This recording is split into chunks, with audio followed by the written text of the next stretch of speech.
Hello everyone, welcome है आपका एक न्यू ब्लॉग में। तो आई होप सब बहुत बढ़िया होगे। तो आप सभी को पता है जैसे कि सबके यहाँ सावन का महीना चल रहा है ना। सावन का महीना चल रहा है तो भाई भोले बाबा की पूजा करनी तो बनती है, बिकॉज क्योंकि हम ना सिंपल टाइम में नहीं कर पाते, पर सावन का महीना चल रहा है तो लड़कियों के लिए तो एक बोलते ना गोल्डन अपॉर्चुनिटी भोले बाबा को मनाने की। तो वही है, तो वही चीज़ हम लोग करने गए थे और भोले बाबा को इतने प्यार से नभाया, इतने प्यार से कि मैं क्या बताऊँ आपको। दूध दही से पंचामृत होता है ना, दूध दही घी शक्कर और सारी चीज़ों से बहुत अच्छा स्नान किया, करवाया। देन फिर उसके बाद हम बहुत सारे लोग थे क्योंकि हम ना पैदल पैदल गए थे। अगर आपको एक ब्लॉग दिखा होगा जिस ब्लॉग में हम ट्रैक्टर से गए थे, लेकिन इस बार हम 4 से 5 किलोमीटर पैदल चल के गए थे। और ज़्यादा ही है, शायद 5 5 6 किलोमीटर दूर है ये मंदिर भोले बाबा का। तो भोले बाबा का भी है और प्रसिद्ध माता जी का भी है, महा चामुंडी माता का। तो यहाँ पे ना हम हमेशा जाते रहते हैं, हमेशा मतलब ये माता रानी है, यहाँ पे हमने पूजा करी। यहाँ पे हम अक्सर जाते रहते हैं क्योंकि हमें इस मंदिर से अच्छा कोई लगता ही नहीं है। तो वही चीज़ है कि भाई जाना तो बनता है ना, और जाना तो पड़ेगा।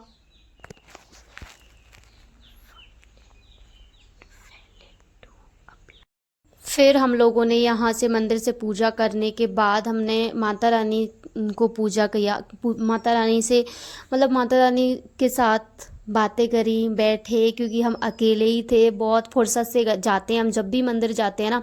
ऐसा नहीं है कि भाई जब आप जा रहे हो तो टाइम निकाल के जाओ थोड़ा सा, है ना।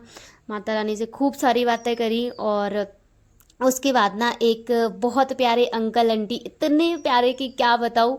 इतना मज़ा आ रहा था ना, और वो हमें बार बार बुला रहे थे, आ जाओ बेटा जलेबी खा लो, है ना। हमने प्रसाद बांटा है, फिर हम सबको प्रसाद दिया उन्होंने। हमने बहुत इतना सारा प्रसाद दिया कि सच में हम लोगों ने खा लिया बहुत बहुत। उसके बाद हम वापस आए, वापस आके हम लोग मतलब वापस मंदिर से भाग के अपने घर की तरफ जा रहे थे, क्योंकि आप सबको पता है हम पैदल गए थे। मैं तो मैंने 2 बार बोल दिया कि हम पैदल गए थे, तो डेफिनेटली हम पैदल गए थे।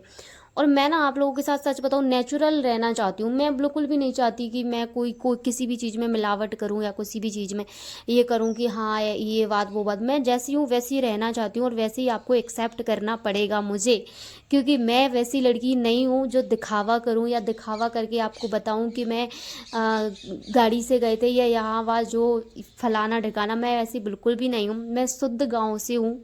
ये जो चीज़ सब जानते हैं, पर हाँ गांव से ज़रूर हूँ, पर मुझे बहुत कुछ मैंने हमेशा से जब से मैं मतलब 12th में पढ़ी हूँ ना, उसके बाद से मैंने कॉलेज करा है। कॉलेज के बाद से मैंने अपने बारे में नहीं बताया, क्योंकि फिर उसके बाद से मैंने जॉब करनी स्टार्ट कर दी, और जॉब के बाद फिर मैंने ऑनलाइन बिजनेस लेना स्टार्ट कर दिया। और ऑनलाइन बिजनेस का जो मेरा एक्सपीरियंस रहा है वो मतलब फर्स्ट लेवल का रहा है यार। सच में मुझसे हर किसी से बोलना, बातें करना, एक एक वो होता है ना कि अंदर से जो एक्सपीरियंस आना लाइफ का, वो सब कुछ आने लगा। 1.5 साल हो गए मुझे करते करते। और यहाँ पे ये जो कुआं है ना, माता रानी की कुंड है, ये पता नहीं कितने सालों से इसका पानी कभी सूखता ही नहीं है। और इस कुएं के बीच में ही सांप था, जो कि हमें दिखा नहीं, पर मतलब कि हमें दिखा, लेकिन वो तुरंत भाग गया। मैंने कैमरे में उसे कैप्चर नहीं कर पाया। तो हमें लगा कि साक्षात भोले बाबा ने हमें दर्शन दिया। और सांप से याद आया कि हमारे घर में 2 दिन से लगातार सांप निकल रहे हैं,